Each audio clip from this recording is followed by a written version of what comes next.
ya, nganu. Nah, ini kan udah di-record, nanti hasil record-annya dimasukin ke YouTube, nanti linknya kirim ke saya ya. Iya, Mbak. Oke. Dan teman-teman yang lain tolong aktif berdiskusi di e-learning, oke? Oke. Ya, Terus Mbak. sekarang tinggal nunggu host-nya datang ya. Nanti kalau host-nya udah datang langsung dimulai aja. Terima kasih.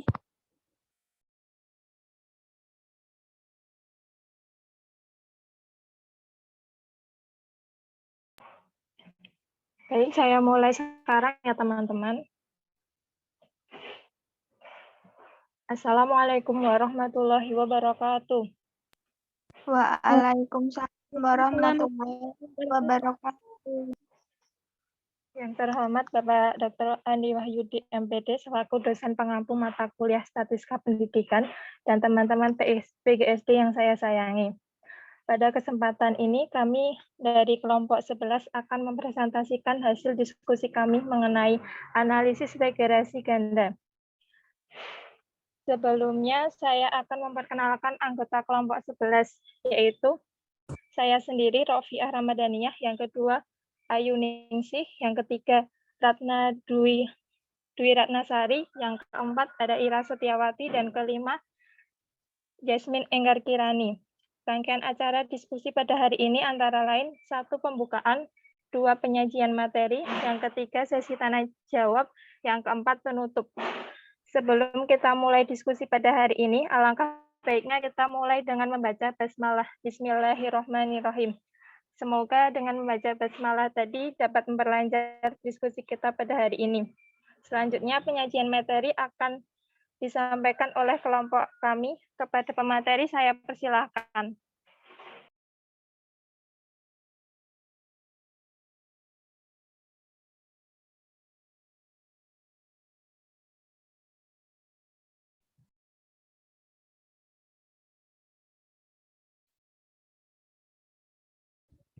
Hakikat regresi linear berganda. Analisis regresi linear berganda merupakan cara untuk mengetahui pengaruh antara dua atau lebih variabel independen dengan satu variabel dependen. Misalnya, mengukur pengaruh antara kecerdasan dan minat terhadap prestasi siswa SMA N1 Demak. Mengukur pengaruh antara minat dan keterampilan berpikir kritis terhadap prestasi pada siswa SDN Guntur 1 dan lain-lain. Uji ini digunakan untuk data berjenis rasio atau interval, data berdistribusi normal, dan data linear. Simbol regresi linear berganda dapat disajikan dalam gambar berikut ini. Keterangan X1, X2, dan Y diambil pada sumber yang sama. Selanjutnya, Mbak. Berikut ini disajikan tabel tentang contoh rumusan masalah dan hipotesis yang bisa dianalisis menggunakan regresi linear berganda. Rumusan masalah, adakah pengaruh yang signifikan antara minat dan rasa ingin tahu secara simultan terhadap prestasi belajar kelas A? Hipotesis, H0 tidak ada pengaruh yang signifikan antara minat dan rasa ingin secara simultan terhadap prestasi belajar kelas A. H1, ada pengaruh yang signifikan antara minat dan rasa ingin secara simultan terhadap belajar kelas A. Teknik statistika uji regresi linear. Materi selanjutnya akan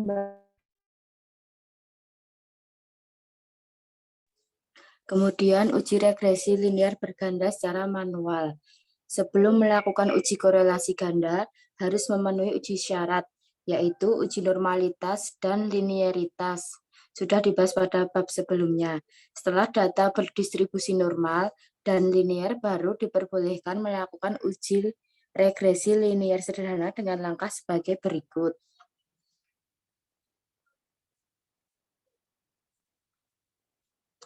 Selanjutnya, Mbak.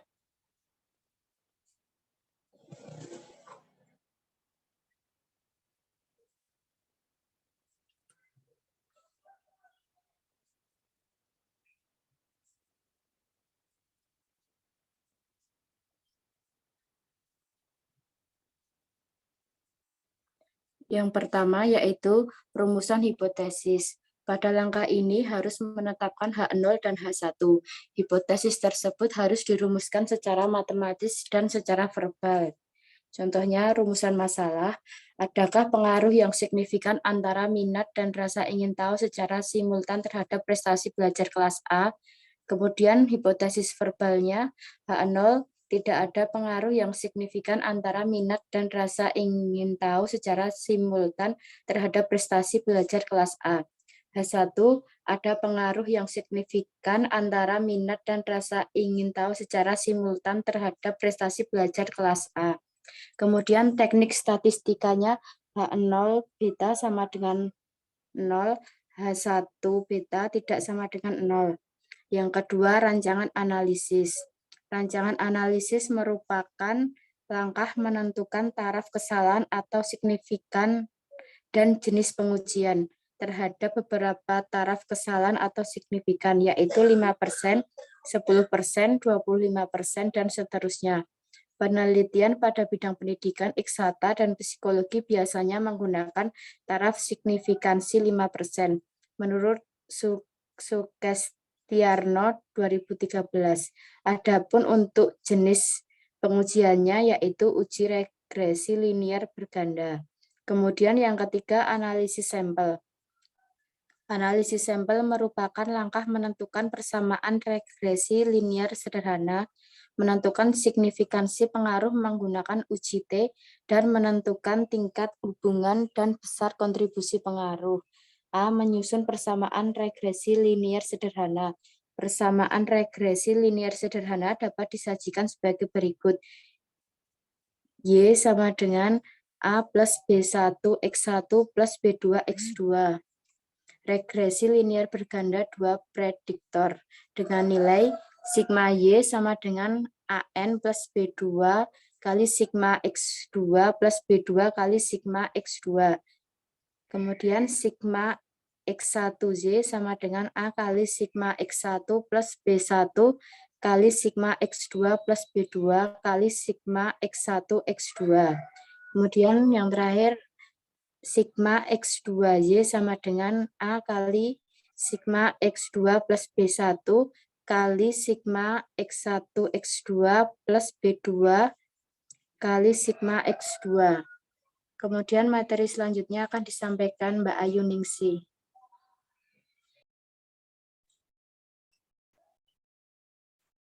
B.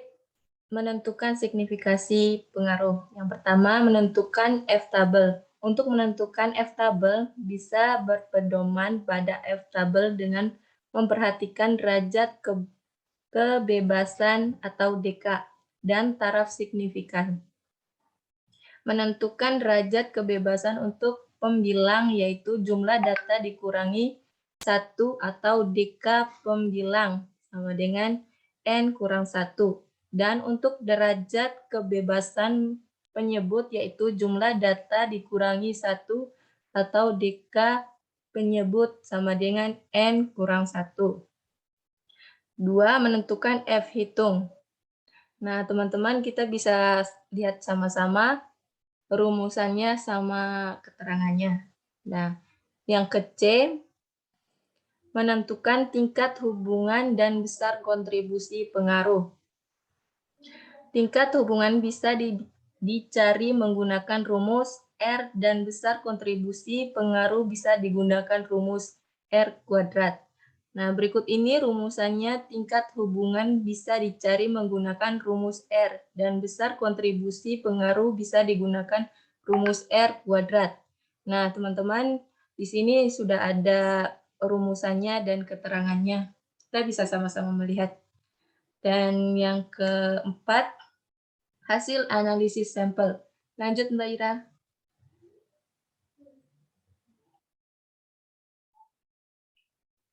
Yang keempat, Mbak.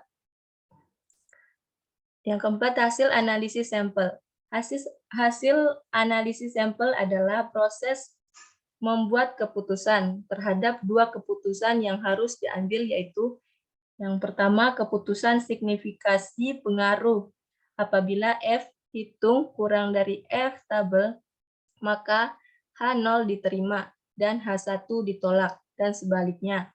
Yang kedua, keputusan tingkat hubungan dan besar kontribusi pengaruh. Nilai R dihitung untuk menentukan tingkat hubungan dan nilai R kuadrat hitung untuk menentukan besar kontribusi atau sumbangsih pengaruh. Tingkat hubungan antara variabel ditentukan berdasarkan nilai R yang dikonversikan secara kualitatif berpedoman pada tabel di bawah ini. Nah, di sini ada tabel interval dan interval koefisien dan tingkat hubungannya. Dan yang kelima,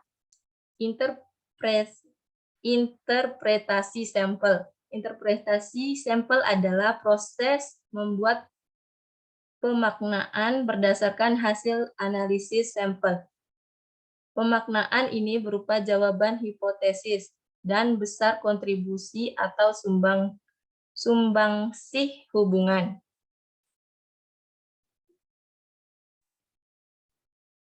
Yang ke-C, uji regresi linear berganda dengan SPSS.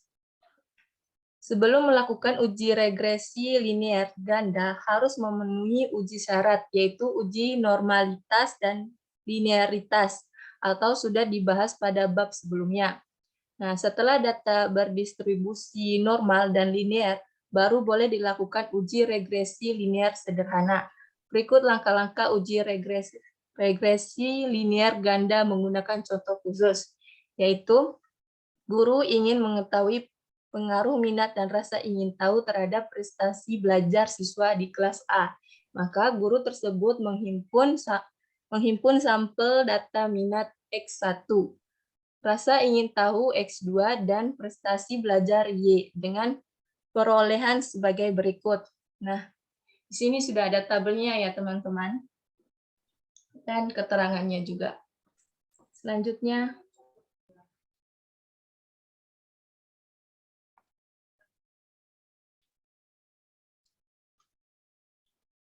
dilanjutkan sama Mbak Ira. Baik, saya lanjutkan. Berdasarkan data di atas, apakah terdapat pengaruh yang signifikan antara minat dan rasa ingin tahu secara simultan terhadap prestasi belajar siswa di kelas A? Jawab. Untuk mengetahui hubungan tersebut, dilakukan uji regresi linear ganda. Sebelum melakukan uji tersebut, harus melakukan uji asumsi klasik, yaitu uji normalitas atau data dianggap sudah berdistribusi normal, dan uji linearitas atau data dianggap linear. Setelah data berdistribusi normal dan linear, baru melakukan uji regresi linear ganda dengan langkah sebagai berikut. Yang pertama, rumusan hipotesis.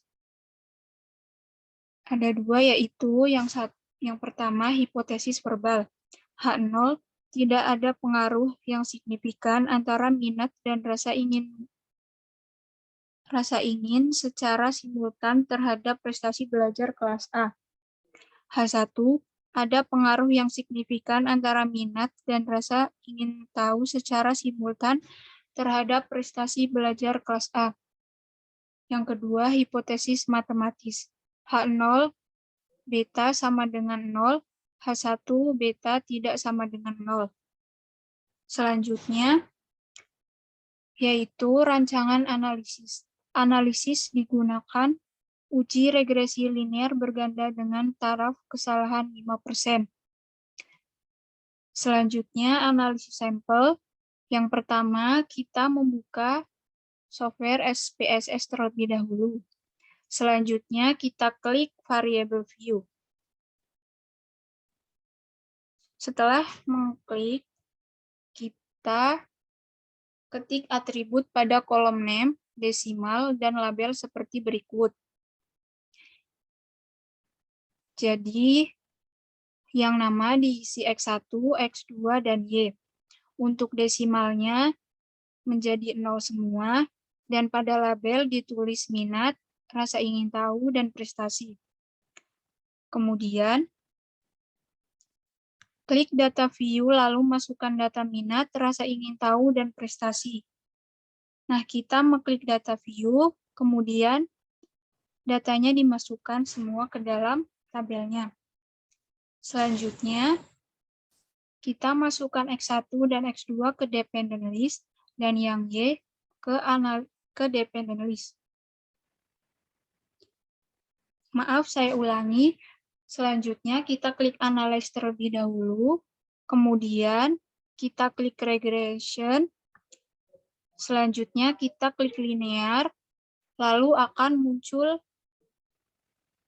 seperti ini. Selanjutnya, Dependent kita isi dengan Y, dan Independent diisi dengan X1 dan X2. Selanjutnya, setelah itu, kita klik OK. Setelah klik OK, akan muncul output seperti yang ada di bawah ini. Nah, selanjutnya, hasil analisis sampel. Sebelum menganalisis, ada atau tidak adanya pengaruh yang signifikan antara minat dan rasa ingin tahu terdapat terhadap prestasi, terlebih dahulu menganalisis tingkat hubungan kedua variabel tersebut. Yang pertama, output model sumari. Hubungan antara variabel tersebut dapat diketahui melalui output model sumari. Berdasarkan output model sumari diperoleh informasi sebagai berikut.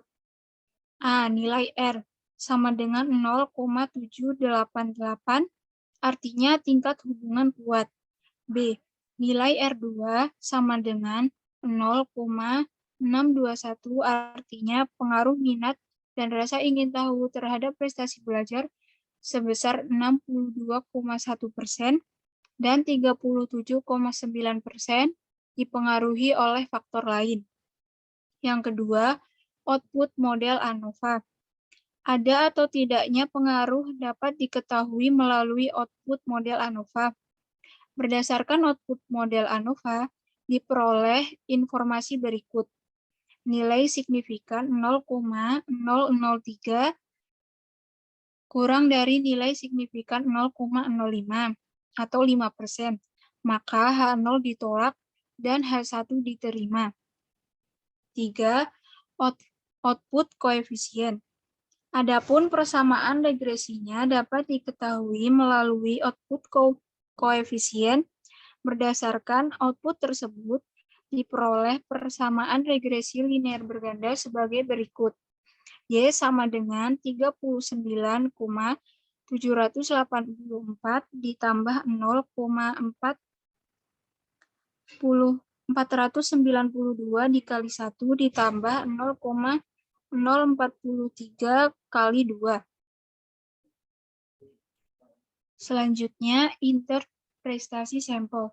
Berdasarkan hasil analisis sampel di atas, dapat disimpulkan bahwa terdapat pengaruh yang signifikan antara minat dan rasa ingin tahu secara simultan terhadap prestasi belajar.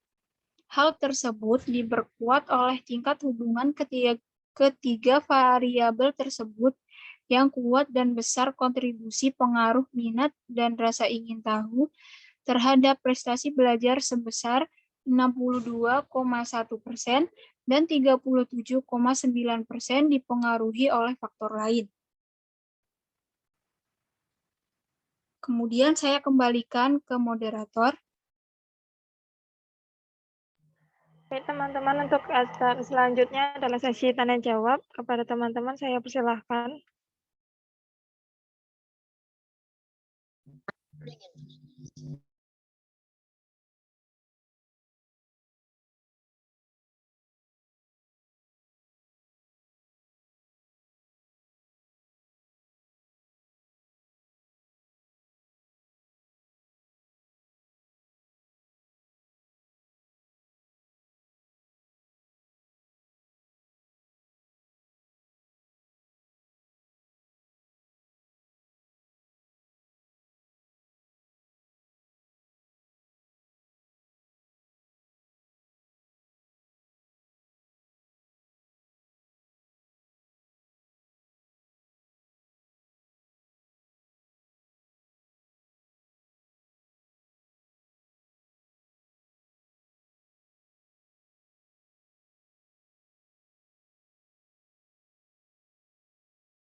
Ini sudah teman-teman? Sudah, Mbak. Oke, silakan ditutup aja, nanti langsung pindah ke e-learning gitu.